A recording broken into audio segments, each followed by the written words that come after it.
আকাশ ও স্থলপথে ফিলিস্তিন এবং লেবাননের ওপর লাগাতার হামলা চালিয়ে যাচ্ছে বর্বর ইসরায়েল। সীমান্ত এলাকায় উপর্যুপরি বোমাবর্ষণ করছে জায়নবাদী সেনারা। ইসরায়েলি হামলার পাল্টা জবাব দিচ্ছে প্রতিরোধ যোদ্ধারাও। ইহুদিবাদী সেনাদের বিভিন্ন গুরুত্বপূর্ণ স্থাপনা টার্গেট করে হামলা চালাচ্ছে ফিলিস্তিনের স্বাধীনতাকামী গোষ্ঠীগুলো। এতে মারাত্মক ক্ষয়ক্ষতির মুখে পড়ছে ইহুদি রাষ্ট্রটি।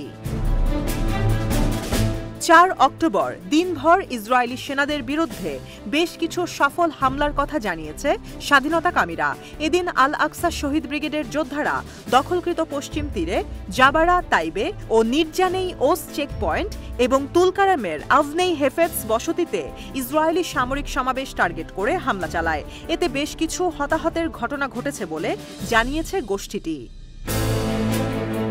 অন্যদিকে শহীদ ওমর আল কাসিম বাহিনী নেটজারিম ফ্রন্টের দক্ষিণে ইসরায়েলি বাহিনীর সমাবেশকে টার্গেট করে ভারী মর্টার শেল ছোড়ে। এদিন কেন্দ্রীয় গভর্নরেটের দক্ষিণ পূর্বে কিসুফেম সামরিক সাইট টার্গেট করে এক ঝাঁক রকেট ছোড়ে শহীদ আবু আলী মুস্তফা ব্রিগেডের যোদ্ধারা।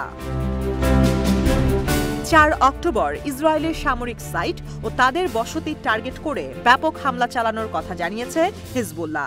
এদিন ইলানিয়া ঘাঁটি, নাফা ঘাঁটি ও কার্জরিন ঘাঁটি টার্গেট করে এক ঝাঁক রকেট ছোড়ে তাদের যোদ্ধারা। এছাড়া আল মালিকিয়া সাইটের কাছাকাছি থাকা একটি মেরকাভা ট্যাঙ্ক ক্ষেপণাস্ত্র দিয়ে হামলা চালায়।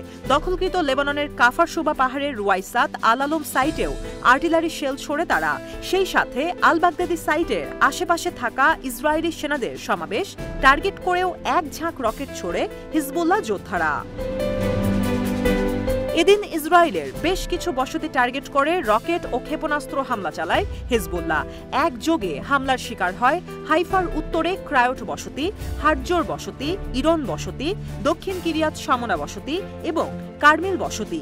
একই সাথে সাফাদ দখলকৃত শহরকে টার্গেট করে এক ঝাঁক রকেট ছোড়ে তারা। ৪ অক্টোবর সাসাতে ইসরায়েলি সেনা এবং তাদের সামরিক যানবাহনের কনভয় টার্গেট করে বুরকান ক্ষেপণাস্ত্র দিয়ে হামলা চালায় হিজবুল্লাহ। মারুন আল রাস সমভূমিতে একটি ইসরায়েলি সামরিক সমাবেশ টার্গেট করে আর্টিলারি শেল ছোড়ে তারা। সেই সাথে ডোভেভের পূর্বে ইসরায়েলি সেনাদের টার্গেট করে রকেট হামলা চালায় তারা। এদিন ইয়ারুনের পশ্চিমে বায়াদির আল আদাসের দিকে অগ্রসর হওয়া ইসরায়েলি সামরিক বাহিনীকে টার্গেট করে আর্টিলারি শেল ও রকেট দিয়ে হামলা করে হিজবুল্লাহ।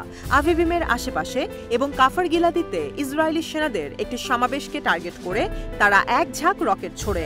এছাড়া মারুন আল রাস সমভূমিতে অনুপ্রবেশের চেষ্টা করায় ইসরায়েলি বাহিনীকে টার্গেট করে ৩টি বিস্ফোরক ডিভাইসের বিস্ফোরণ ঘটায় তারা। পরে সেখানে ইসরায়েলি বাহিনীর সাথে ভয়াবহ সংঘর্ষে জড়িত হয় হিজবুল্লাহ যোদ্ধারা। ৪ অক্টোবর সফল অভিযানের কথা জানিয়েছে ইরাকের ইসলামিক প্রতিরোধ গোষ্ঠীও।